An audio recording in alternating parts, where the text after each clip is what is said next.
یہ جو لڑکی میرے ساتھ کھڑی ہے جو آپ کو دیکھنے میں بڑی نازک سی لڑکی لگ رہی ہے، حقیقت میں یہ ایک چٹان سے بھی مضبوط لڑکی ہے۔ بچی صرف 4 گھنٹے سوتی ہے۔ ہم لوگ 10 بہن بھائی ہیں، 8 بہنیں ہیں۔ میری امی جو ہیں پیرالائزڈ ہیں۔ میری فیملی مجھے خود اعتمادی دیتی ہے، مجھے سپورٹ کرتی ہے، اور میں اپنے گھر میں اب واحد ہوں جو کما رہی ہوں۔ پریورٹی پہ اپنے والدین کو رکھا ہوا ہے۔ اگر مجھ سے وہ خوش ہیں تو میں سمجھتی ہوں کہ میں دنیا کی سب سے خوش قسمت بیٹی ہوں کہ میرے والدین مجھ سے مطمئن ہیں۔ آپ دیکھ رہے ہیں پاکستان سٹوریز اور میں ہوں آپ کا میزبان انتظار قریشی۔ ناظرین، آپ کو جرم کی کہانیاں میں سناتا رہتا ہوں، لیکن آج جو کہانی میں آپ کو سنانے جا رہا ہوں یہ ایک جرم کہانی بھی ہے اور یہ ایک ظلم کہانی بھی ہے۔ اس کے ساتھ ساتھ یہ عزم و ہمت، جرت، بہادری، خود اعتمادی اور رزق حلال کمانے کی جو ایک امنگ انسان کے دل میں اجاگر ہوتی ہے، یہ پیورلی اللہ کا خاص کرم ہوتا ہے، اللہ کا خاص فضل ہوتا ہے ان لوگوں پر جو رزق حلال کمانا جانتے ہیں، جو رزق حلال کھانا پریفر کرتے ہیں، جو ترجیح دیتے ہیں کہ ہم رزق حرام کی بجائے رزق حلال کھائیں۔ ناظرین، آج میں ایک کہانی سنا رہا ہوں آپ کو، جو آپ کو آج سٹوری دکھانے جا رہا ہوں۔ عائشہ میرے ساتھ کھڑی ہیں، یہ سٹوری آج ان کے متعلق ہے۔ ناظرین، عائشہ پاکستانی قوم کی ایک ایسی عظیم بیٹی ہے جو ایک نجی فوڈ چین میں نوکری کرتی ہے اور اپنے خاندان کا پیٹ پالتی ہے۔ ناظرین، ایسی کیا ضرورت پیش آئی، ایسی کیا وجہ بنی، ایسے کیا حالات بنے کہ عائشہ کو ایک طرف اپنی پڑھائی کا سلسلہ جاری رکھنا پڑا اور دوسری طرف اپنے گھر کا خرچہ خود اٹھانا پڑا، اپنی فیملی کو خود سپورٹ کرنا پڑا۔ ناظرین، یہاں پر میں آپ کو بتا رہا ہوں، یہ جو لڑکی میرے ساتھ کھڑی ہے جو آپ کو دیکھنے میں بڑی نازک سی لڑکی لگ رہی ہے، حقیقت میں یہ ایک چٹان سے بھی مضبوط لڑکی ہے، اور اس کا حوصلہ، اس کا جذبہ، اس کی محنت مجھے اس چیز پر مجبور کر رہی ہے کہ آج میں آپ کو اس معاشرے کا ایک خوبصورت کردار، ایک ایسا کردار جسے دیکھ کر نہ صرف ہمارے معاشرے کی خواتین بلکہ ہمارے معاشرے کے جو لڑکے ہیں وہ بھی اپنی اصلاح کر سکتے ہیں، اپنا قبلہ درست کر سکتے ہیں، اپنا فیوچر ڈیولپ کر سکتے ہیں۔ ناظرین، عائشہ ٹاؤن شپ کے علاقہ میں رینٹ کے گھر میں رہتی ہیں۔ ناظرین، اس کے 10 بہن بھائی ہیں اور یہ ان تمام کا پیٹ پالتی ہے۔ اس کے والدین ہیں، ماں ہیں، ابا جی ہیں، اور دونوں شدید بیمار ہیں۔ یہ ان کے علاج معالجے کو بھی دیکھتی ہے۔ ایک طرف گھر کا خرچہ، دوسری طرف والدین کا علاج معالجہ، تیسری طرف عائشہ کی اپنی اسٹڈی جس کا خرچہ اسے خود اٹھانا پڑتا ہے۔ ان ساری چیزوں کو میٹ کرنے کے لیے، ان ساری چیزوں کا خرچہ پورا کرنے کے لیے اسے 24 گھنٹوں میں 13 گھنٹے کام کرنا پڑتا ہے۔ یہ 2 فوڈ چینز میں، نجی فوڈ چینز میں ڈیلیوری کا کام کرتی ہیں۔ میرے نالج میں یہ پاکستان میں اور بالخصوص شہر لاہور میں یہ مجھے واحد لڑکی نظر آتی ہے جو موٹر سائیکل پہ جو نجی فوڈ چین ہے اس کا کھانا جو ہے وہ مختلف شہر کے علاقوں میں ڈیلیور کرتی ہے۔ ناظرین، ہم اپنی اس قوم کی عظیم بیٹی کے ساتھ اپنی گفتگو کا آغاز کرتے ہیں۔ جی، السلام علیکم۔ وعلیکم السلام۔ میم، میری طرف سے تو آپ کو دونوں ہاتھوں سے سلام ہے۔ آپ بتائیے گا کہ آپ کی ایج کتنی ہے؟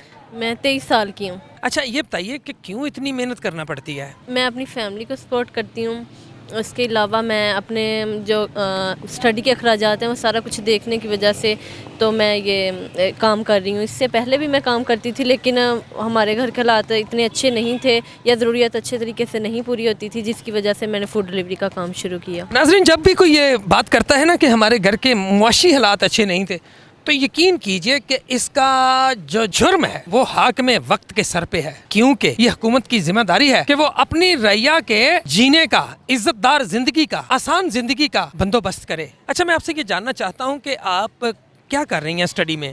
اسٹڈی میں جنرل BA کر رہی ہوں، پرائیویٹ پڑھ رہی ہوں اور میرا لاسٹ سیمسٹر ہے۔ کتنے بہن بھائی ہیں آپ؟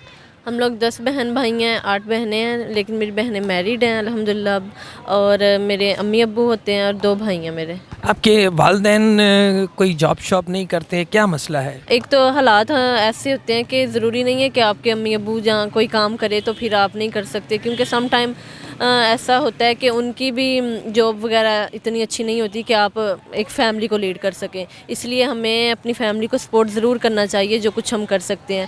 اور میری امی جو ہیں پیرالائزڈ ہیں، میرے بھائی ہیں وہ بھی ایک اسٹور پہ کام کرتے ہیں لیکن وہ میریڈ ہیں، انہوں نے اپنی فیملی کو 20-25 ہزار تک ان کی سیلری ہے، انہوں نے اپنی فیملی کو بھی دیکھنا ہوتا ہے۔ تو یہ ہے کہ میری فیملی مجھے خود اعتمادی دیتی ہے، مجھے سپورٹ کرتی ہے اور میرے لیے اپریسیشن کا باعث ہے۔ کتنی بہنوں کی شادی ہو چکی ہے اور کتنے بھائیوں کی شادی ہو چکی ہے؟ میرے ایک بھائی کی شادی ہو چکی ہے اور باقی میری بہنوں کی بھی شادی ہو چکی ہے, ایک کی ریسنٹلی کی ہے. وہ جو ریسنٹلی شادی کی ہے مجھے معلوم ہوا ہے کہ وہ شادی آپ نے اپنی رزق حلال کی کمائی سے کی ہے.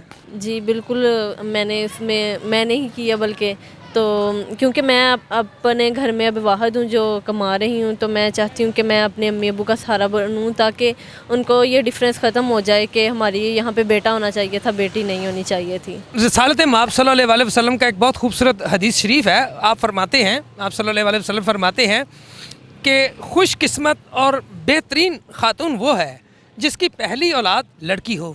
لیکن یہاں پر بھی بڑے الٹے حالات نظر آتے ہیں. جب گھر میں لڑکی پیدا ہوتی ہے تو اس طرح سے خوشیوں کا اہتمام نہیں کیا جاتا, بلکہ اسے کوئی بہت بری چیز سمجھا جاتا ہے. جب لڑکے پیدا ہوتے ہیں تو پھر بڑا ہلا گلا کیا جاتا ہے, جشن منائے جاتے ہیں, مٹھائیاں بانٹی جاتی ہیں. لیکن مجھے یہ جو قوم کی بیٹی نظر آ رہی ہے یہ لڑکوں سے زیادہ عظیم, لڑکوں سے زیادہ محنتی, لڑکوں سے زیادہ ذمہ دار نظر آ رہی ہے. اچھا یہ بتائیے کہ کتنے عرصے سے آپ جاب کر رہی ہیں؟ مجھے 6 ماہ ہو گئے ہیں یہ کام کرتے ہوئے.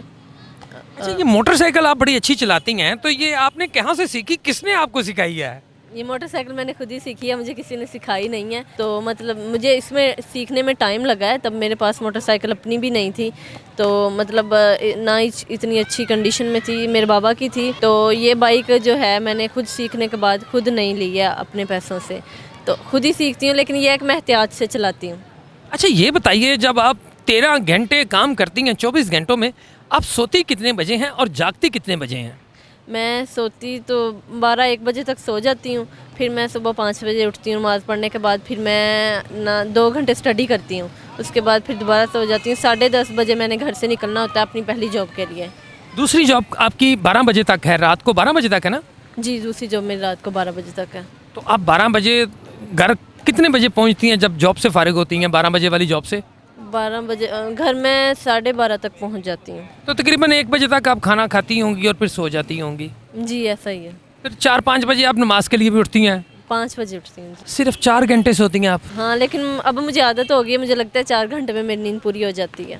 لیکن سائنس تو یہ کہتی ہے کہ صحت مند زندگی کے لیے آپ کو کم از کم 7 سے 8 گھنٹے نیند لینی چاہیے, اور آپ صرف 4 گھنٹے سوتی ہیں. آپ یہ سمجھتی نہیں ہیں کہ اس سے آپ کی صحت متاثر ہو سکتی ہے؟ دیکھیں انسان جو ہے نا مینٹلی پیس کے لیے سوتا ہے, تو جب آپ اپنی فیملی کو فیسیلیٹیٹ کرتے ہیں, آپ دیکھتے ہیں کہ آپ کی فیملی آپ سے خوش ہے, مطمئن ہے, آپ ایک اولاد ہونے کا حق ادا کر رہے ہیں, تو آپ کو یہ چیزیں میٹر نہیں کرتی. تو میں نے پریورٹی پہ اپنے والدین کو رکھا ہوا ہے. اگر مجھ سے وہ خوش ہیں تو میں سمجھتی ہوں کہ میں دنیا کی سب سے خوش قسمت بیٹی ہوں کہ میرے والدین مجھ سے مطمئن ہیں. What are the goals in your life? I want to launch my own restaurant. اس کے علاوہ میں جانا چاہتی ہوں کہ میں یورپ موو کرنا چاہتی ہوں. اس کے علاوہ اور میں نے اپنی امی ابو کے ساتھ وعدہ بھی کیا ہوا ہے کہ ان کو میں نے حج عمرہ کروانا ہے, اس کے بعد انشاءاللہ میں نے یورپ موو کرنا ہے. ناظرین, کیا کبھی آپ نے کوئی ایسا بیٹا دیکھا ہے اس معاشرے میں جو 24 گھنٹوں میں 13 گھنٹے کام کرتا ہو, اور اس عرصے میں اس نے اپنی پڑھائی کے لیے بھی ٹائم نکالنا ہو, اور اس عرصے میں اس نے سونا بھی ہو, اپنی ریسٹ بھی کرنی ہو؟ یہ خاتون, یہ لڑکی, یہ بچی صرف 4 گھنٹے سوتی ہے. میں ڈر رہا ہوں کہ کہیں صرف 4 گھنٹے کی نیند لینے سے اس کی صحت متاثر نہ ہو جائے. لیکن اس کا جوش اور جذبہ دیدنی ہے, اس کی قوت ارادی کسی پہاڑ, کسی چٹان سے بھی مضبوط نظر آتی ہے. اس کا یہ کہنا ہے کہ 4 گھنٹے کی نیند سے بھی میں سیٹسفائیڈ ہوں, کیونکہ میں یہ سمجھتی ہوں کہ میرے پیرنٹس جو ہیں وہ مجھ سے خوش ہیں, وہ مجھ سے ہیپی ہیں, and this is peace of mind for me. آپ جو 2 جابس کرتی ہیں اس سے گھر کے اخراجات بآسانی پورے ہو جاتے ہیں؟ پہلے میں ایک جاب کرتی تھی اور میری سیلری پیکیج اچھا نہیں تھا, تو وہ تو کمپرومائز تو ہم تب بھی کرتے تھے, لیکن الحمدللہ میرے گھر کے حالات بہت بہتر ہو گئے ہیں, کیونکہ میری دونوں جگہ سے اتنی سیلری ایٹ لیسٹ آ ہی جاتی ہے 60,000 to 70,000 کے راؤنڈ اباؤٹ, کہ ہمارے گھر کے حالات پہلے سے بہت بہتر ہو گئے ہیں. آپ جانتی ہیں کہ 60,000 to 70,000 تو لوگ ویسے ہی ایک کھانے میں اڑا دیتے ہیں اس معاشرے میں. لیکن وہ میں اپنا اگر کمپیریزن کروں 1 سال پیچھے چلی جاؤں تو میری مطلب 20-25 ہزار سیلری تھی, اس سے بھی مینیج کرتی تھی. تو پھر میں اللہ کا شکر ادا کرتی ہوں کہ میں اس قابل ہوئی ہوں کہ بہت بہتر ہو گیا ہمارے حالات. ناظرین, یہ جو آج میں لڑکی آپ کو دکھا رہا ہوں, یہ جو بچی آپ کو دکھا رہا ہوں, اس کو دیکھنے کے بعد یقین کیجئے آپ بھی اپنی بیٹیوں کو اس کے راہ پر چلنے کی ضرور ترغیب دیں گے. اور یہ ہمارے لیے ایک عظیم کردار ہے ہمارے معاشرے کا, جو محنت, جرت, بہادری اور مسلسل کوشش کو اپنا شعور بنائے ہوئے ہے, اپنے مشن بنائے ہوئے ہیں. اس کی زندگی کا گول یہ ہے کہ یہ چاہتی ہیں کہ یہ کوئی اپنا فوڈ چین متعارف کروائیں. اچھا مجھے عائشہ یہ بتائیے کہ آپ کا ہماری قوم کی جو دوسری بیٹیاں ہیں ان کے لیے کیا پیغام ہے؟ ان کو میں یہی کہنا چاہتی ہوں کہ اپنی فیملی کو ضرور سپورٹ کریں اور محنت کرتی رہیں. کوئی بھی کام چھوٹا بڑا نہیں ہوتا, اس کو ہم نے اپنے قابل خود بنانا ہوتا ہے, اور اپنا معیار کبھی بھی گرنے نہیں دیں. کسی کے محتاج ہونے سے بہتر ہے کہ آپ محنت کریں اور اپنی فیملی کے لیے باعث فخر بنیں. ناظرین کتنا خوبصورت پیغام ہے. کسی کے محتاج نہیں ہونا, محتاج صرف اللہ پاک کے محتاج ہونا ہے, صرف اس سے مانگنا ہے اور لوگوں سے نہیں مانگنا, بلکہ خود محنت کرنی ہے, اپنے ہاتھوں سے محنت کرنی ہے, رزق حلال کمانا ہے اور اپنے آپ کو ڈیولپ کرنا ہے. یہ وہ ترقی پسندانہ سوچ ہے اور یہ ترقی پسندانہ ایک عظیم میرے معاشرے کا کریکٹر ہے جو میں نے آج آپ کو دکھایا ہے. ناظرین پھر ملیں گے ایک نئی سٹوری کے ساتھ. تب تک اپنے میزبان انتظار قریشی, عائشہ اور کیمرہ مین شکیل شاہ کا کو اجازت دیجیے. پھر ملیں گے ایک نئی سٹوری کے ساتھ. تب تک خدا حافظ.